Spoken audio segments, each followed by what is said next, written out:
बिहार में जमीन दाखिल खारिज का नया नियम, किसानों और खरीदारों की बढ़ी टेंशन। अब बिना पूरी जांच के नहीं चढ़ेगा ना।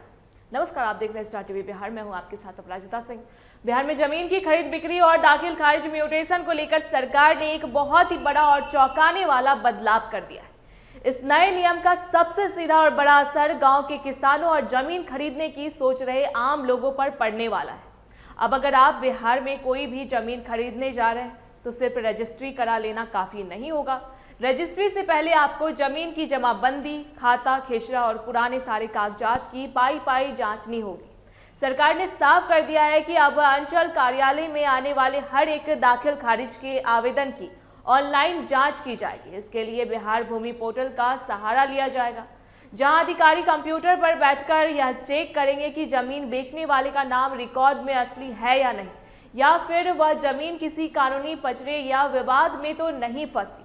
अगर कागजों में थोड़ी सी भी गड़बड़ी या हेराफेरी मिली तो दाखिल खारिज तुरंत रोक दिया जाएगा। सरकार का तर्क है कि बिहार में होने वाले ज्यादातर मर्डर और आपसी झगड़े की जड़ जमीन विवाद से ही होती है। आए दिन फर्जी कागजात बनाकर दूसरों की जमीन अपने नाम करने की शिकायतें अंचल कार्यालय से लेकर कोर्ट तक पहुंचती थी। कई बार तो असली मालिक को कानो कान खबर भी नहीं होता था और उसकी जमीन किसी और के नाम पर चढ़ जाती थी। इसी बड़े फर्जीवाड़े को रोकने के लिए सरकार ने यह डिजिटल घेराबंदी की है। हालांकि इस कड़े नियम से आम जनता और किसानों के मन में एक बड़ी चिंता भी बैठ गई है। लोगों का सोचना है कि जब पहले ही सीधे साधे मामलों में दाखिल खारिज होने में महीनों लग जाते थे और अंचल कार्यालयों के चक्कर काटने पड़ते थे, तो अब इस नई और लंबी जांच पड़ताल के चक्कर में कहीं यह काम और ज्यादा धीमा ना हो जाए। अब सरकार के सामने सबसे बड़ी चुनौती यही होगी कि वह जांच भी पूरी कड़ाई से करे और आम जनता का काम भी समय पर बिना किसी परेशानी के पूरा हो जाए। इस कड़क नियम के बीच सरकार ने एक बड़ी राहत भी दी है, जो सीधे तौर पर राज्य के विकास से जुड़ी है।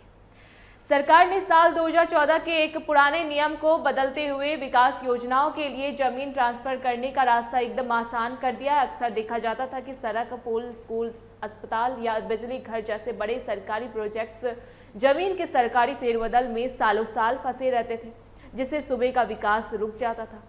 अब नए नियम से ऐसी जमीनों का ट्रांसफर फटाफट हो सकेगा, जिससे सरकारी काम बुलेट ट्रेन की रफ्तार से आगे बढ़ेंगे। कुल मिलाकर देखें तो किसानों के लिए यह नियम इसलिए भी बहुत जरूरी है क्योंकि फसल बीमा, खेती के लिए लोन या किसी आपदा या मुआवजा पाने के लिए सरकारी कागजों में किसान का नाम साफ सुथरा होना जरूरी होता है। सरकार का दावा है कि इस पूरी प्रक्रिया को ऑनलाइन और डिजिटल करने से जहां एक तरफ भू माफियाओं का धंधा हमेशा के लिए बंद हो जाएगा, वहीं दूसरी तरफ आम जनता की जमीन के रिकॉर्ड पूरी तरह से सुरक्षित हो जाए। सरकार के इस नए और कड़क नियम के बाद क्या बिहार में वाकई जमीन का फर्जीवाड़ा और खून खराबा हमेशा के लिए बंद हो जाएगा, या फिर अंचल कार्यालयों में आम जनता की परेशानी और बढ़ जाएगी? आपके इस पर क्या राय है? नीचे कमेंट बॉक्स में अपनी राय जरूर लिखें। वीडियो को ज़्यादा से ज़्यादा शेयर करें और हमारे चैनल को सब्सक्राइब करना ना भूलें। देखते रहे स्टार टीवी बिहार। धन्यवाद।